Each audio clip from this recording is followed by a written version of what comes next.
தரணி வாழ் தமிழர்களின் இதய ஒலி தமிழன் 24.com. முல்லைத்தீவு கேப்பாபிலவில் தொடரும் போராட்டம். இலங்கையை அச்சுறுத்தும் டெங்கு, நிரம்பு வழியும் மருத்துவமனைகள். சிறுவர்களை வேலைக்கு அமர்த்துபவர்களுக்கு கடும் எச்சரிக்கை. இலங்கையில் அரங்கேறிய கொடூரம், காதலியை நண்பர்களுக்கு விருந்தாக்கிய 33 வயது காதலன்.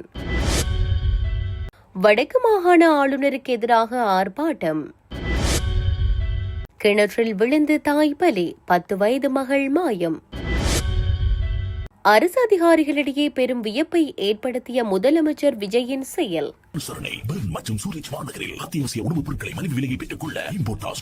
தொடர்பென விரிவான செய்திகள். வவுனியா மாநகர சபையின் மேயரின் உறுப்புரிமை நீக்கப்பட்டமைக்கு எதிராக வடக்கு மாகாண ஆளுநருக்கு எதிராக ஆர்ப்பாட்டம் ஒன்று முன்னெடுக்கப்பட்டுள்ளது. வவுனியா பண்டாரவன்னியின் சதுக்கம் முன்னால் இன்று குறித்த ஆர்ப்பாட்டம் இடம்பெற்றது. அங்கிருந்து மன்னார் வீதி வழியாக ஊர்வலமாக சென்ற ஆர்ப்பாட்டக்காரர்கள் காமினி மகா வித்தியாலயம் முன்பாக நின்று கோஷங்களையும் எழுப்பியிருந்தனர். வடக்கு மாகாண ஆளுநரால் கடந்த 24ஆம் தேதி வெளியிடப்பட்ட விசேட வர்த்தமானி மூலம் வவுனியா மாநகர சபை மேயர் காண்டீபனின் பதவி பறிக்கப்பட்டதுடன் அவரது மாநகர சபை உறுப்புரிமையும் பறிக்கப்பட்டிருந்தது. இதனை கண்டித்து இடம்பெற்ற ஆர்ப்பாட்டத்தில் ஆளுநரே ஜனநாயக படுகொலையை நிறுத்து, ஜேவிபியின் முகவராக ஆளுநரை செயற்படாதே, மக்கள் ஆணைக்கு மதிப்படி, தையட்டியில் பாராமுகம், மாநகர சபையில் பழிவாங்கலா, ஊழல் அறிக்கையை வெளிப்படுத்து என பதாதைகளை ஏந்தி கோஷங்களையும் எழுப்பியிருந்தனர். இந்த ஆர்ப்பாட்டத்தில் பாராளுமன்ற உறுப்பினர்களான ரிசாட் பதியுதீன், சத்தியலிங்கம், முன்னாள் பாராளுமன்ற உறுப்பினர்களான சிவசக்தி ஆனந்தன், வினோத ராதலிங்கம், முத்து முகமது, முன்னாள் வடமாகாண சபை உறுப்பினர்களான மயூரன் சிவனேசன், உள்ளூராட்சி மன்ற உறுப்பினர்கள், ஆதரவாளர்கள், பொதுமக்கள் என பலரும் கலந்து கொண்டனர். இலங்கையில் இந்த ஆண்டு அடையாளம் காணப்பட்ட டெங்கு தொற்றாளர்களின் எண்ணிக்கையானது 53,000ஐயும் கடந்துள்ளதாக சுகாதார பிரிவு தகவல்கள் தெரிவிக்கின்றன. தேசிய டெங்கு கட்டுப்பாட்டு பிரிவின் தகவல்களின்படி இந்த ஜூன் மாதத்தில் மட்டும் 19,318 நோயாளிகள் பதிவாகியுள்ளனர். இதன் மூலம் 2026ஆம் ஆண்டின் 25வது வாரம் வரை பதிவான மொத்த பாதிப்புகளின் எண்ணிக்கை 53,159ஐ எட்டியுள்ளதுடன் டெங்கு நோய் தொற்றால் இதுவரை 31 பேர் உயிரிழந்துள்ளனர். ஆண்டின் முதல் 5 மாதங்களில் மாதாந்திர பாதிப்பு எண்ணிக்கை 10,000க்கும் குறைவாகவே இருந்த நிலையில் ஜூன் மாத புள்ளி விவரங்கள் பாதிப்பு எண்ணிக்கையில் கடுமையான அதிகரிப்பை காட்டுவதாக அதிகாரிகள் குறிப்பிட்டுள்ளனர். மேல் மாகாணத்தில் அதிகபட்சமாக 27,833 நோயாளிகள் பதிவாகியுள்ளனர். இது நாட்டின் மொத்த பாதிப்பு எண்ணிக்கையில் 52.36%. மொத்தம் 124 சுகாதார மருத்துவ அதிகாரி பிரிவுகள் டெங்கு நோயால் அதிக ஆபத்துக்குள்ளான பகுதிகளாக அடையாளம் காணப்பட்டுள்ளன.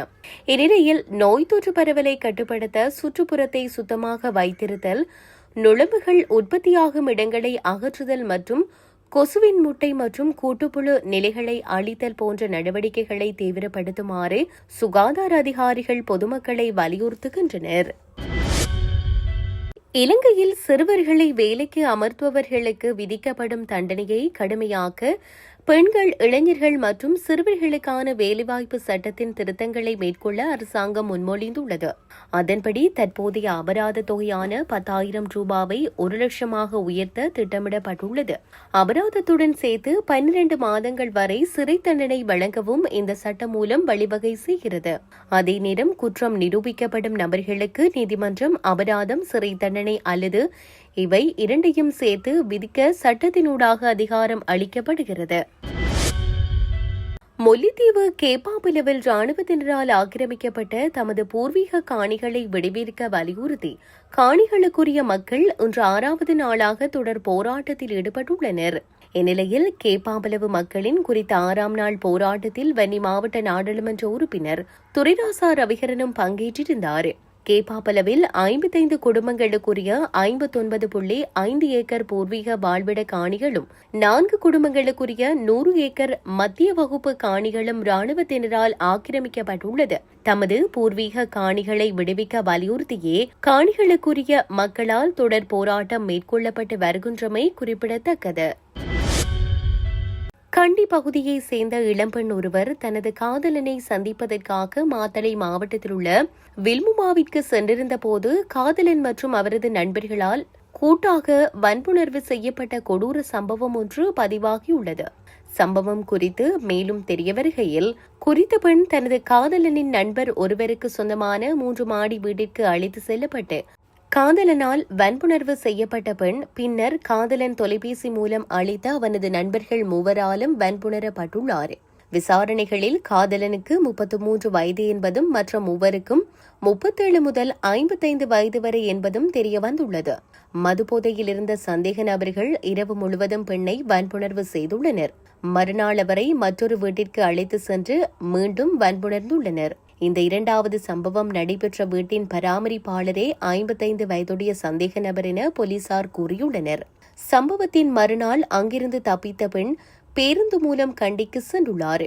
அங்கு அவருக்கு உடல்நலம் மோசமடைந்து அதிக இரத்தப்போக்கு ஏற்பட்டதால் உடதும்பர வைத்தியசாலையில் அனுமதிக்கப்பட்டார்.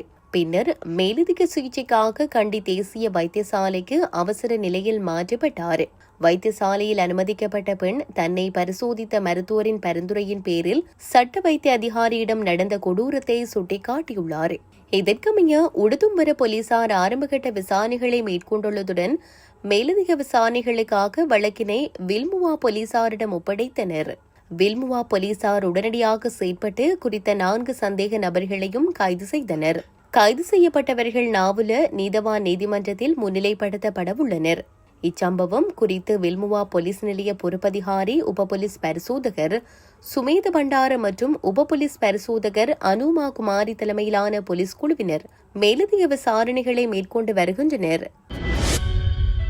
கலிவில போலீஸ் பிரிவுக்குட்பட்ட தென்னகோன்புர துபார குளத்திற்கு அருகில் உள்ள விவசாய கிணற்றில் தவறி விழுந்ததில் 45 வயதுடைய தாயொருவர் உயிரிழந்துள்ளார். பெண்ணுடன் சென்ற 10 வயதுடைய மகளை காணவில்லை. இச்சம்பவம் ஜூன் 28 இரவு இடம்பெற்றுள்ளது. பாதிக்கப்பட்டவர்கள் தலகிரியாகம பகுதியை சேர்ந்தவர்கள் என அடையாளம் காணப்பட்டுள்ளனர். மறைந்த தாயின் மகன் மீன்பிடிப்பதற்காக துபார குளத்திற்கு சென்றிருந்தார். அவன் வீடு திரும்புவதற்கு தாமதமானதால் அவனை தேடி தாயும் மகளும் வெளியே சென்றுள்ளனர். அப்போது குளத்திற்கு அருகில் வெட்டப்பட்டிருந்த விவசாய கிணற்றில் தவறி விழுந்ததில் இந்த துயர சம்பவம் நிகழ்ந்திருக்கலாம் என ஆரம்பகட்ட விசாரணைகள் மூலம் தெரியவந்துள்ளது. தற்போது தாயின் சடலம் மீட்கப்பட்டுள்ளது. காணாமல் போன 10 வயது சிறுமியை கண்டறியும் மீட்பு பணிகள் தொடர்ந்து நடைபெற்று வருகின்றன. இச்சம்பவம் குறித்து கலிவில போலீசார் மேலதிக விசாரணைகளை மேற்கொண்டு வருகின்றனர். தமிழக முதலமைச்சராக விஜய் பொறுப்பேற்றது முதல் அரசு நிர்வாக பணிகளில் பல அதிரடி மாற்றங்கள் நடந்து வருகின்றன. குறிப்பாக காலையில் முதலமைச்சர் அலுவலகத்திற்கு செல்லும் முக்கிய கோப்புகளில் அன்றைய தினமே மாலைக்குள் முதலமைச்சர் விஜய் கையெழுத்திட்டு திருப்பி அனுப்பி வைப்பது அரசு அதிகாரிகளிடையே பெரும் வியப்பை ஏற்படுத்தியுள்ளது. முதலமைச்சர் விஜய் தினசரி காலை 9:30 மணி முதல் 10 மணிக்குள் தலைமை செயலகம் வந்து மாலை 6 மணி வரை நிர்வாக பணிகளை தீவிரமாக கவனித்து வருகிறார். இதுகுறித்து மூத்த IAS அதிகாரி ஒருவர் கூறும்போது, முன்னாள் முதல்வர்கள் கருணாநிதி, ஜெயலலிதா, பழனிசாமி, ஸ்டாலின் ஆகியோருடன் பணியாற்றியுள்ளேன். ஆனால் முதல்வர் விஜய் இவர்களிடமிருந்து முற்றிலும் மாறுபட்டவராக உள்ளார் என்று பாராட்டியுள்ளார். முந்தைய ஆட்சி காலங்களில் கோப்புகள் திரும்பி வர குறைந்தபட்சம் 2 நாட்களாகும் நிலை இருந்தது. ஆனால் இப்போது கமிஷன் தொடர்பான பிரச்சினைகள் இல்லாததாலும் அமைச்சர்களும் உடனுக்குடன் கோப்புகளில் கையெழுத்திடுவதாலும் கோப்புகள் நாட்கணக்கில் காத்திருக்காமல் மணிக்கணக்கில் திரும்பி வருகின்றன. இந்த வேகம் அடுத்த 5 ஆண்டுகளுக்கு தொடர்ந்தால் தமிழகம் 2 மடங்கு வேகமாக வளர வாய்ப்புள்ளதாக அதிகாரிகள் நிகழ்ச்சியுடன் தெரிவித்துள்ளனர்.